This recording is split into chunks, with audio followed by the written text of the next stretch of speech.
Hello, good morning, good afternoon, good evening, depending on where you're watching me from. It's your favorite educator, Adeza Michael Onyozuru, and like I promised today, I'm going to be showing you how to identify your child's unique learning style. Okay, basically, we have three broad divisions of learning style. We have the visual learners, okay, children that learn by seeing. We have auditory learners, children that learn by hearing, and we have the kinesthetic learners, children that have to be part of something. We also call them tactile learners. Okay, so now straight to it.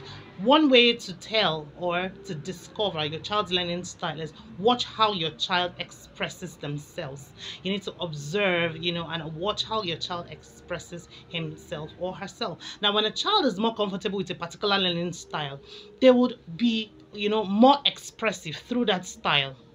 When a child is more comfortable in a particular style, they become more expressive. They express themselves the most in that particular style. For example, auditory learner. Your child is an auditory learner if he or she expresses himself best through words. You have those children that always say the mommy I love you, mommy, mommy, mommy, they express themselves more in words. At times it seems that they are not listening to you because they're always trying to talk over you. Now that's not a weakness. It's as a result of the child's learning style. Kids who are auditory learners also have a tendency to read out aloud instead of quietly to themselves. So you need to look at that child and find out if this is how your child expresses himself or herself. Now, for visual learners, they are more apt to express themselves and reveal their emotions through facial expressions.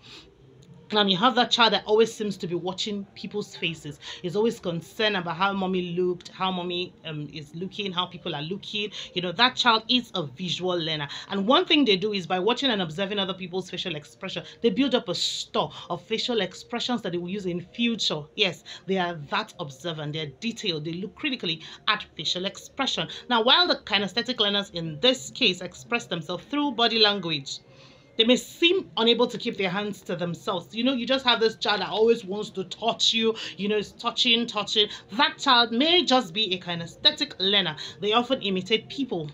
They are good imitators. And what do they imitate? Gesticulations, body movements, how people work, how people behave, and all of that. They are imitators. Now, if you have that kind of a child, that child may just be a kinesthetic learner. I'm going to be stopping here for today. So I want you to take an assessment. Again, I'll drop you a link. You touch the link and assess your child and find out the learning style your child belongs to based on expression. I hope you learned something today. Enjoy the rest of your day. God bless you.